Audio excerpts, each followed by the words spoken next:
The Revenge, bagian 32, Red 21 Plus oleh Neng. Malam ini seperti biasa, ruang makan di kediaman Shailendra dilanda keheningan. Hanya terdengar bunyi denting sendok dan piring yang beradu. Seluruh anggota keluarga bungkam dan fokus pada makanan yang tersaji di hadapannya. Tidak ada yang berani membuka suara, apalagi canda tawa.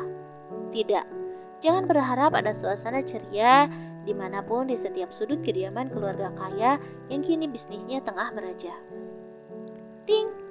Suara hentakan sendok pada piring beradu, mengundang perhatian keluarga lengkap itu untuk menoleh pada titik fokus yang sama.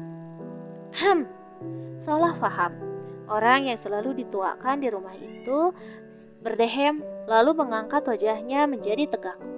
Menyimpan sendok di atas piring yang isinya sudah tandas, memandang sang putra sulung yang kini sedang menatap anggota keluarganya lekat satu persatu.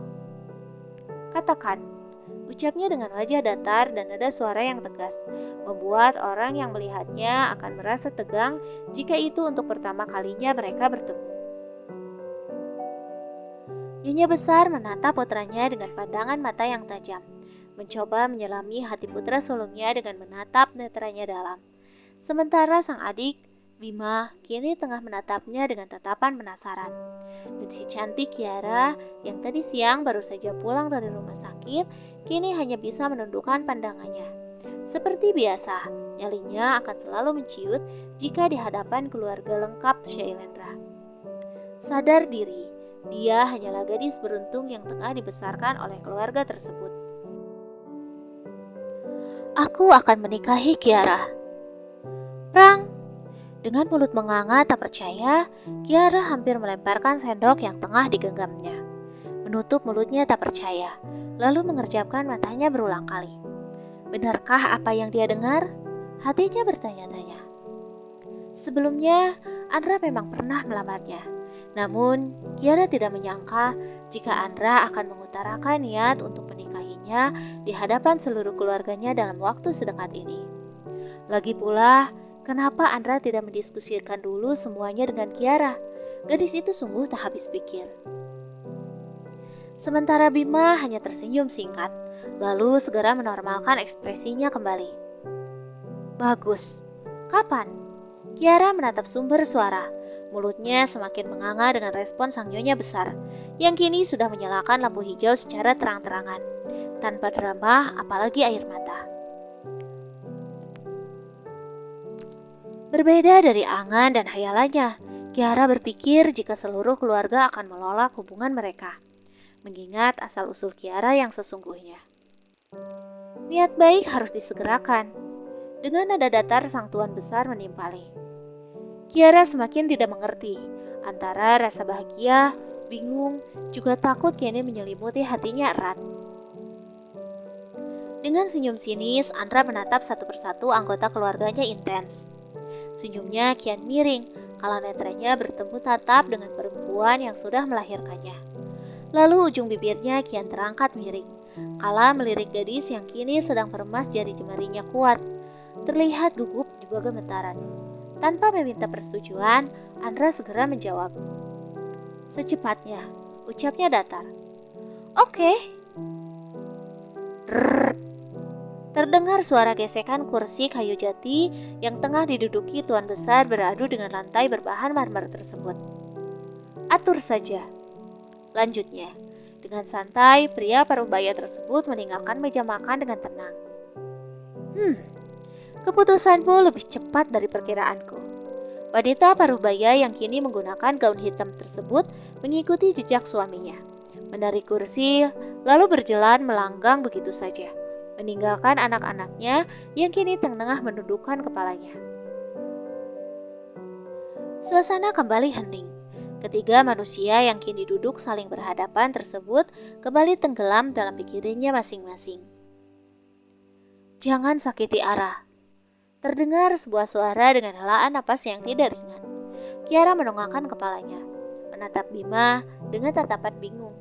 Untuk pertama kalinya, Kiara melihat ekspresi Bima dengan seserius itu. Kenapa? Dengan suara dinginnya, Andra bertanya. menatap Bima dengan raut tak kalah serius. Selain dia calon istrimu, sebelumnya dia adalah adik kesayanganku. Adik kita, ingat itu. Bima menggeser kursi, lalu beranjak berdiri, melangkahkan kaki, berniat meninggalkan meja makan mengikuti jejak kedua orang tuanya. Ara adalah... Sejenak Bima memejamkan matanya. Tubuhnya kini sudah memungkingi dua insan yang masih terdiam sambil menatap punggung lebarnya, menunggu ucapan Bima selanjutnya dengan perasaan penasaran. Adik kesayanganku. Kata itu terucap dengan nada lemah, seolah rasa sesal terselip di antaranya. Ya, semua orang tahu bagaimana Bima menyayangi Kiara. Mereka saling melindungi, saling menyayangi satu sama lain.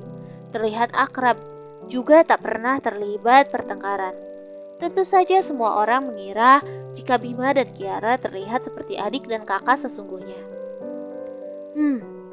Umaman yang Andra berikan tidak bisa membuat hati gelisah Bima mereda. Justru perasaannya semakin tak karuan. Firasatnya buruk untuk niat pernikahan kakaknya. Namun Bima bisa apa jika sang kakak sudah berkehendak dan didukung oleh keputusan mutlak dari kedua orang tuanya? Diam-diam pria tampan itu hanya bisa berharap agar prasangka buruknya tidak menjadi nyata. Bersiaplah, karena kamu butuh tenaga yang banyak untuk mendampingiku di seumur hidupmu.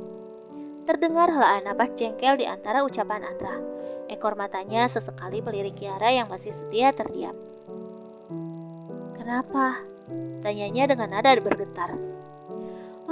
Ayolah. Apapun keadaannya, Kiara hanyalah gadis berhati lembut dengan impian yang sama dengan gadis lainnya di luaran sana. Menikah adalah hal yang sangat sakral bagi seorang Kiara Arabella. Mimpinya sederhana, cukup dia bisa merasakan bagaimana rasanya lamaran, bagaimana rasanya pria yang dicintainya bisa mengajaknya berdiskusi, atau saling mencurahkan isi hati tentang resah yang mereka rasa. Mengingat bahkan Andra tidak terlihat seperti peduli padanya, membuat Kiara merasa takut akan keputusannya ketika menerima permintaan Andra tempo hari. Bahkan Andra tidak bertanya, apalagi mendatanginya kalau dia harus dirawat di rumah sakit tempo hari. Dan ini adalah pertemuan pertama mereka setelah Kiara lolos dari maut. Dan tiba-tiba saja Andra mengutarakan akan menikahinya. Bukankah ini terdengar konyol? Andra menggerutkan keningnya kala mendengar pertanyaan ambigu dari Kiara. Kenapa Mas Andra tidak bertanya padaku terlebih dahulu? Kiara mengangkat wajahnya, memberanikan diri menatap wajah tampan yang kini tengah merutkan keningnya dalam. Haruskah? Bukankah kamu sudah mencintaiku? Andra memiringkan sudut bibirnya. Apa yang kamu inginkan? Tanyanya datar. Aku memiliki impian sendiri tentang sebuah pernikahan. Setidaknya Mas Andra harus melamarku. Kepada siapa aku harus melamar dan memintamu? Bukankah kedua orang tuamu sudah menjadi bintang? Dek.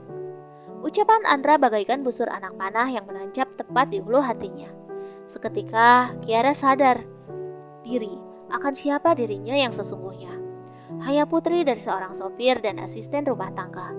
Harusnya Kiara tidak banyak maunya. Harusnya mimpi Kiara cukup dia saja yang tahu. Harusnya Kiara tidak banyak menuntut ini dan itu. Bisa dinikahi Andra, pria tampan, kaya raya, dan terpandang, harusnya sudah menjadi anugerah terbesar bagi hidupnya. Terlebih, Andra adalah pria yang sangat dicintainya sejak lama. Setidaknya, Mas Andra harus mendisku. Bukankah kamu mencintaiku? Harusnya semua ini bukan masalah. Kata pamungkas itu kembali diucapkan Andra. Pria yang malam ini menggunakan kaos polo dan celana pendek itu mengedipkan kedua bahunya acuh. Lalu menggeser kursi yang didudukinya. Berjalan dengan tegak meninggalkan Kiara yang masih membeku seorang diri.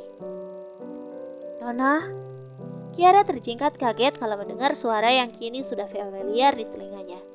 Sudah cukup lama Kiara terdiam di tempatnya. Aku terlalu serakah. Bukankah begitu asisten Kim? Kiara mendesah pelan, mengusap wajah cantiknya dengan gemas. Tidak apa, Nona. Semua akan baik-baik saja.